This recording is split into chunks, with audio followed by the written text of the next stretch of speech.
A very good morning, friends. Today we'll discuss about an important topic, that is purine nucleotide synthesis, or it is de novo synthesis of purine nucleotides. So first we'll see the sources of carbon and nitrogen in the purine rings. This is a purine structure. It is numbered in a clockwise direction. In this is the first. This is nitrogen. This is nitrogen. Then this is N and this is N.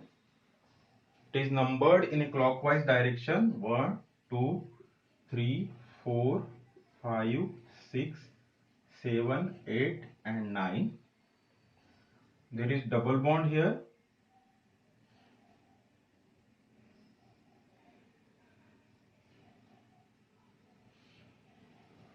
This is a purine structure. In this purine structure, this C4, C5 and N7. It is from the glycine. This N3 and N9. It is from the amide nitrogen of glutamine.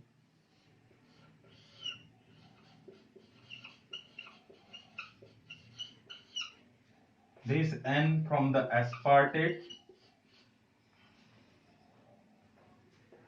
Then C6 from the CO2. And this C2 and C8. It is from the tetrahydrofolate. So this is from N5 and 10 methynyl tetrahydrofolate, and this C2, it is from formyl tetrahydrofolate. So these are the sources of carbon and nitrogen in the purine rings. Coming to the de novo synthesis of purine nucleotide, there are three main sources or three main pathways for the synthesis of purines in our body. The first one is the de novo synthesis. Second one is the purine salvage pathway. And third one is the phosphorylation of purine nucleosides.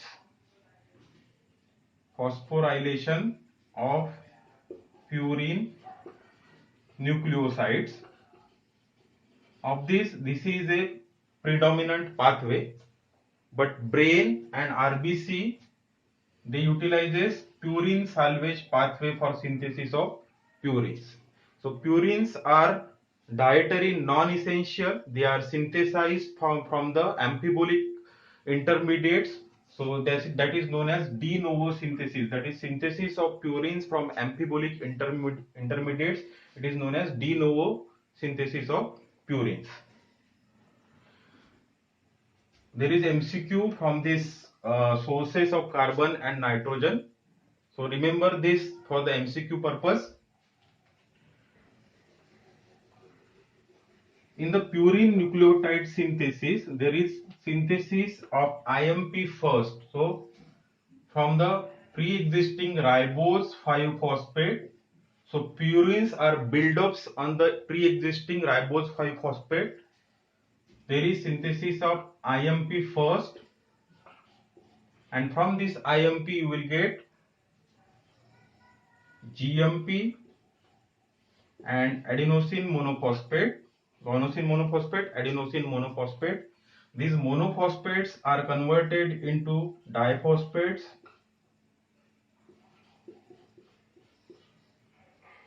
and these diphosphates are converted into triphosphates.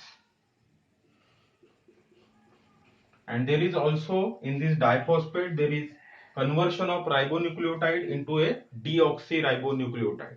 So this is overall synthesis of purines, that is guanosine triphosphate and adenosine triphosphate. Now coming to the synthesis of IMP, there are total 11 steps in the synthesis of IMP, that is inosine monophosphate synthesis. Total 11 steps. Now remember this mnemonic. The steps 1, 3, 5, 6 and 8. These all steps required ATP and they are catalyzed by the synthetase. This is important to remember the enzyme, the intermediates. By this mnemonic 1, 3, 5, 6, 8, they require ATP and these all steps are catalyzed by the synthetase enzyme.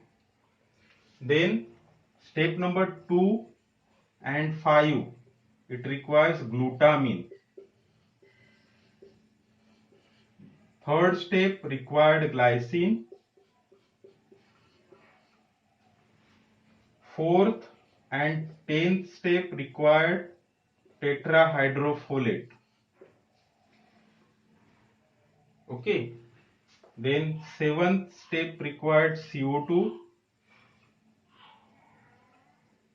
and 8th it required aspartate. So in this way you can remember the steps in the IMP synthesis. So summarizing this, there are total 11 steps. So first,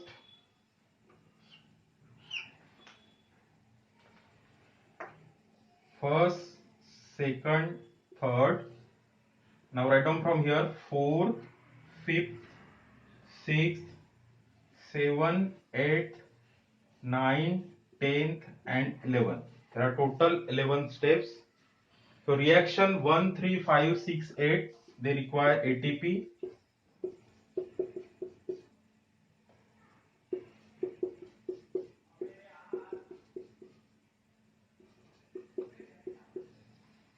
Now 2 and 5, this 2 and 5, it requires glutamine.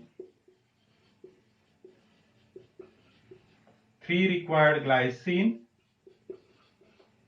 4th and 10th step required tetrahydrofolate. Nothing is required in the 9th step and nothing is required in the 11th step. So there is liberation of compounds. So fumarate will liberate from this 9th step and there is release of water molecule in the 11th step. In the 8th there is aspartate. 7th there is CO2. So by remembering this, you can remember the entire pathway of IMP synthesis. Now coming to the IMP synthesis, the pre-existing molecule for purine nucleotide synthesis is ribose 5-phosphate. Now we'll start the IMP synthesis.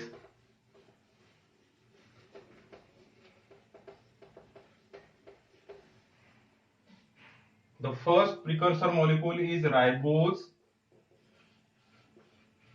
5-phosphate, which is synthesized in the HMP shunt. Now this ribose 5-phosphate, in the first reaction there is utilization of ATP and this ribose 5-phosphate is converted into phosphoribosyl pyrophosphate. As there is ATP, it requires synthetase. So this is the PRPP synthetase.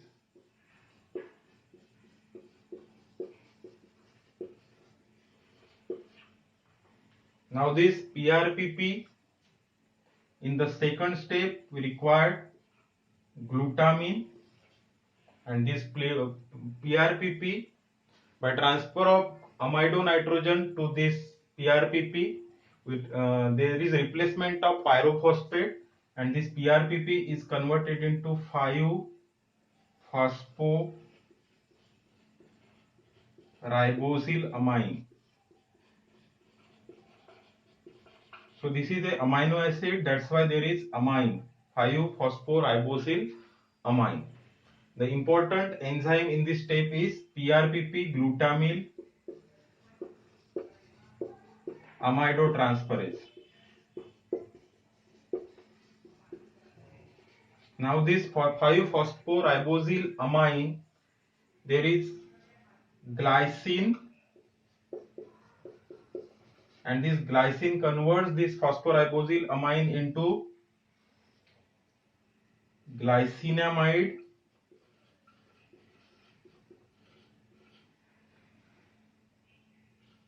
ribosyl 5-phosphate. So this is the first, second, third step. So third step requires ATP and it is synthetase. Now this glycinamide ribosyl 5-phosphate accepts the formyl group from N5 N10 methynyl tetrahydrofolate, and there is conversion of this glycinamide into formyl glycinamide ribosyl 5-phosphate. This is the fourth step. In the fifth step, this formyl glycinamide ribosyl 5-phosphate, there is glutamine and also ATP. The enzyme is synthetase. So this formyl glycinamide ribosyl 5-phosphate, it is converted into formyl glycinamidine ribosyl 5-phosphate. So there is amino acid. So here glycinamidine ribosyl 5-phosphate. Now in the sixth step, there is ATP and ring closure occurs, and this compound, that is formyl glycinamidine ribosyl 5-phosphate, it is converted into amino imidazole ribosyl 5-phosphate due to the ring closure. This is the sixth step. Then in the seventh step, this amino imidazole ribosyl 5-phosphate, by the carboxylation reaction, it is converted into amino imidazole carboxylate ribosyl 5-phosphate.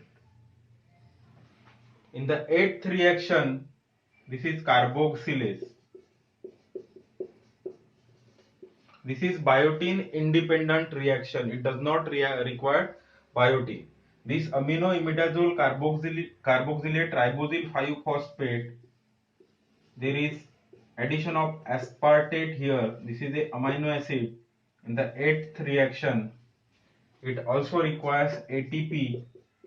This is converted into amino imidazole succinyl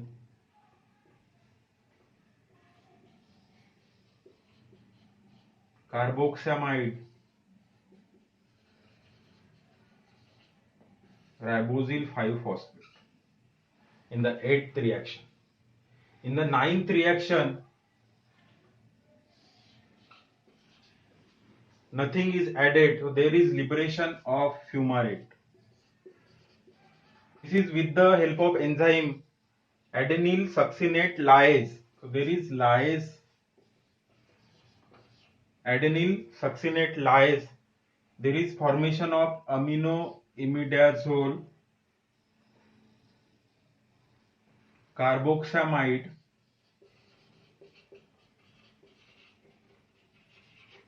ribosyl 5-phosphate. In the 10th reaction, there is addition of tetrahydrofolate, that is formyl tetrahydrofolate, and this is converted into Pharm amino imidazole carboxamide ribosyl 5-phosphate. In the 11th reaction, there is release of water molecule, and this compound is converted into inosine monophosphate in the 11th step. So this is the cyclase reaction. This is transferase reaction, formyl transferase reaction. This is also transferase reaction. So this is a IMP synthesis. You can take a snapshot here. Now summarizing this, in the first, third, fifth, sixth and eighth step, there is addition of ATP molecule. So enzyme in these steps is synthetase. Then these two enzymes, PRPP synthetase and glutamyl amidinotransferase, they are important regulatory enzyme in this pathway. Then there is glutamine in the second step and fifth step, glycine in the third step, fourth and 10th step, there is tetrahydrofolate, CO2 in the seventh step and aspartate in the eighth step. So this is how you can remember the pathway of IMP synthesis. So there are total 11 steps. Nothing is added in the 9th and 11th step. So there is liberation of fumarate and water molecule.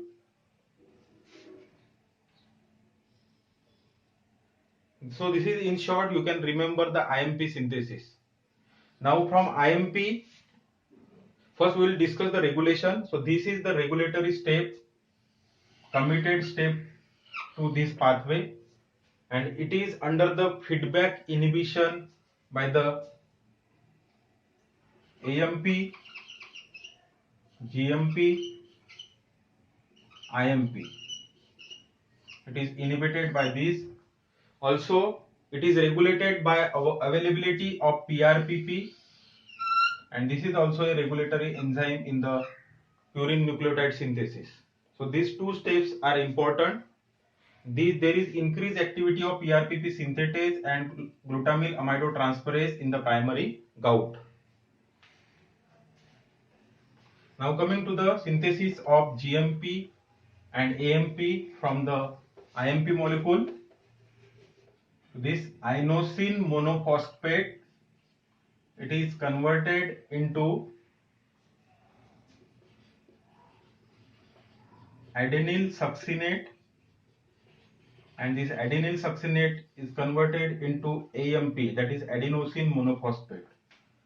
This IMP, it is converted into xanthosine monophosphate and it is converted into GMP, that is guanosine monophosphate. So this step, it requires aspartate. Also it requires GTP. There is liberation of fumarate.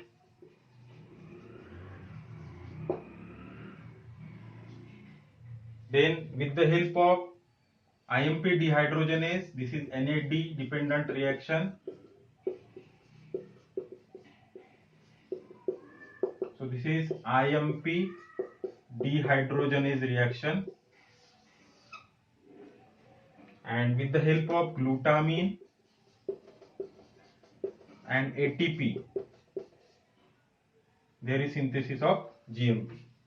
So there is cross regulation. Synthesis of GMP requires ATP and synthesis of AMP requires the GTP. If one nucleotide is deficient, there is deficiency of also other nucleotide. So this is the importance of this cross regulation.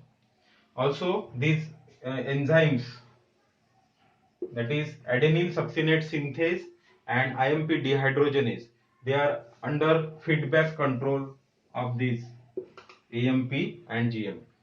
Now these monophosphates which are synthesized here, these monophosphates, so nucleotide monophosphates means AMP and GMP, they are converted into nucleotide diphosphates by the kinase, and these diphosphates are converted into nucleotide triphosphates means ATP and GTP by the diphosphate kinase. Here is the synthase or synthetase, and here there is GMP synthase.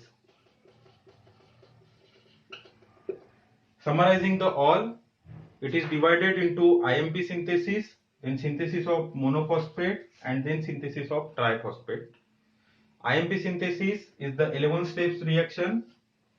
Then this IMP is converted into AMP and GMP, and by the kinase it is converted into nucleotide triphosphate. Now this nucleotide diphosphates, nucleoside diphosphate, it is converted into deoxy nucleoside diphosphate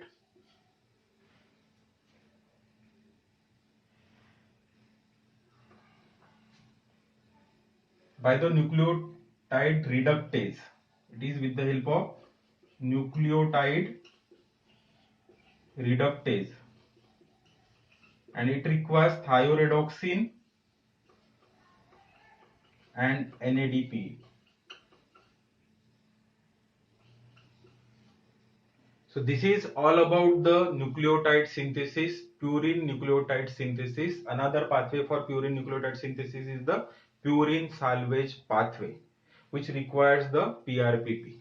Regulation mainly by the PRPP glutamyl amidotransferase, which is a committed step, and availability of the PRPP. These are the two main regulatory factors in the synthesis. So keep watching. Thank you.